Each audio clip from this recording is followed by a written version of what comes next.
Hello boundless citizens, it's Boundmore, and I'm very excited to show you what I found on testing servers over the last 2 days, looking at all the new weapons and shields.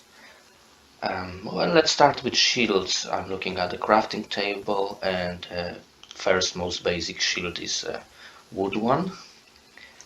And as you can see, there are a few stats unique for shields, and these are the armor, both kinetic and impulse, and the degrees protected 180. Well, that basically means, like, if you imagine the areas you can be attacked from as they're 360 degrees around you, that means that the 180 in the stats. The same for stone shields. You can see the mats here for crafting. Pretty basic and simple. So the 180 degrees means that you will be blocking basically everything that comes at you from the direction you're facing. And now the blades from crafting table, wood sword, and if it comes to blades, no matter if it's a sword or mace or anything else, you'll have three stats that are unique for them, and it's the swing reach, the maximum enemies hit, and degrees of swing. So the first one is quite obvious. The maximum enemies hit, that indicates that we are able actually to hit more than one enemy with one swing, and degrees of swing will decide of how much of area in front of you actually can be covered with a swing. And that tells me, I think, that the less degrees of swing we have here in the stats, the closer the enemies must be if you want to hit them with one swing. Okay, so let's move to my workbench now, and yeah, I'll cover all the shields first. I filter them out. So on top we have the metal shields, copper shield first. No surprises if it comes to ingredients. It's something that you would expect if you had any experience in crafting tools or sling bows, bombs, whatever there is in game so far. And then the iron shield, as you can see, again, very similar to what we know from crafting tools.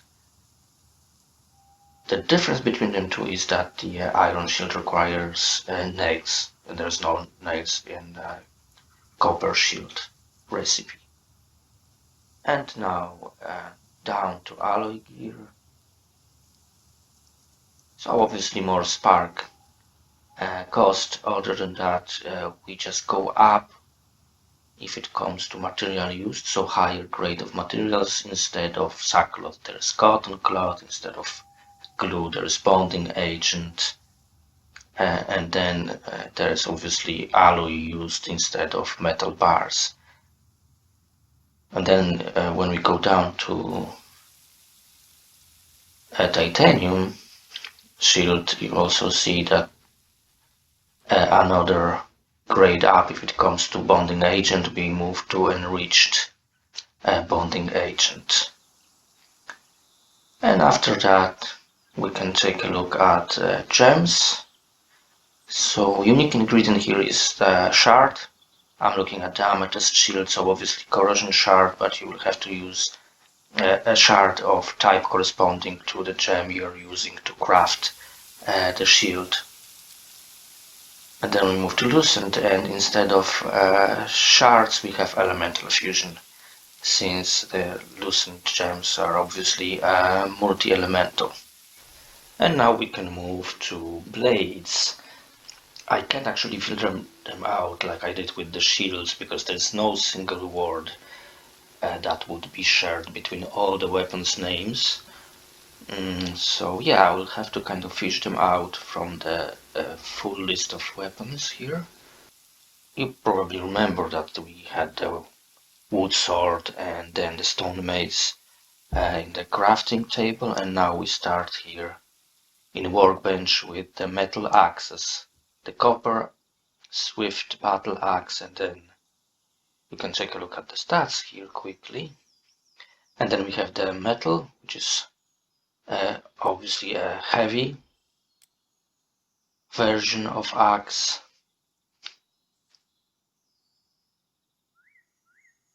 And if it comes to recipes, nothing surprising again, and it will be more or less the same as any recipes you have for any tools and weapons and shields that I was showing before.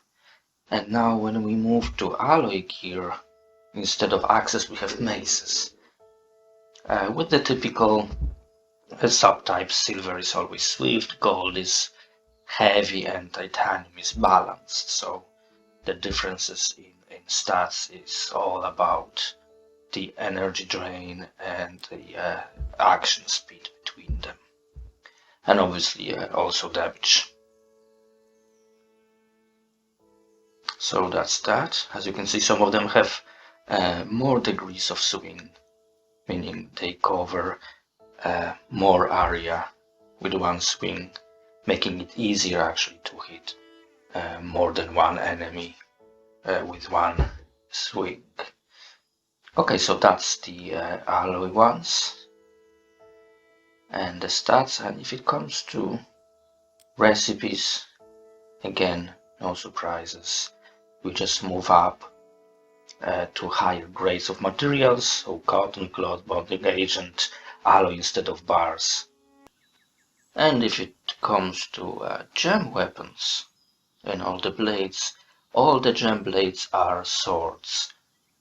So here's the Amethyst Sword, and the recipe wouldn't be surprising again. And if it comes to stats, you can see that the maximum enemies hit with 3 is a step up compared to the other ones, so we can actually hit 3 enemies with one swing, if they obviously stand close enough to each other. This is the Emerald Heavy sword. We move up if it comes to durability and damage, of course, comparing to metal weapons.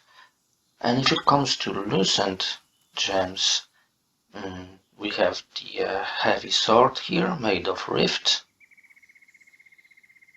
As you can see, maximum enemies hit went down to 2 comparing to gems. And we still need elemental fusion just like with the shields. The interesting thing is that we don't have an Ombris blade. We have the rift heavy sword, as you can see. But if it comes to Ombris, we used to have the sling bow, it's still there, there's still a bomb, and there's still a shield added this update, but no blade, no melee weapon for Umbris. So yeah, that's actually not a bug. It's intended. We do have Bling blade and its glaive. No surprises if it comes to stats or recipe. Now what's really important with this update is the changes if it comes to skills. So obviously masteries have been added for melee weapons and shields, but that's not actually the most important change. The most important change is the epic skills that used to be mutually exclusive had been actually separated. Not all of them, not all of the pairs or triplets of skills, but some of them, as you can see here with the hammer and axe masteries, the rapid fire and the charging, because you can see that they are still bound together, so they are mutually exclusive. But if we go down the list now, you can see that, yeah, crafting pairs has been broken, and now they are not mutually exclusive anymore. That means that within one skill page you're able to pick all the crafting epics and cover all the crafting recipes, but the damage and healing and then the protection epics, as you can see, remain mutually exclusive. And here are all the crafting epics separated as I mentioned before. So I'll just make a few changes in my character skill set here, because I will need to actually craft all the weapons and shields, since they are not available through the cheat menu. And then I'll be able to show them off a bit. Okay, so a couple of hours later I have all I needed crafted. Not all of the weapons, like if it comes to gems, for example, like there was no need to craft all of them and show every single gem type weapon and shield. But yeah, here I will show you the wooden ones, the stone ones, animation, so swinging, blocking from a first-person perspective, and different cameras as well. Metal ones, that's the iron axe and the copper shield. And then we move to alloy, that's the gold mace and titanium shield. Titanium shield looks cool. Well, all the alloy shields look the same, so gold as well and silver. And here gems, so the diamond sword, topaz shield, and then finally example of loosened gear. Umbris shield, that animation, yeah, that looks very good. And that's the glaive, my left hand. Oh my, that animation looks a bit funny. Yeah, could look better actually if it comes to glaive. It looks okay from my first person perspective, looks a bit more like stabbing than swinging. So just, yeah, let's take a look how it works. I'm blocking some of the charging, not all of it.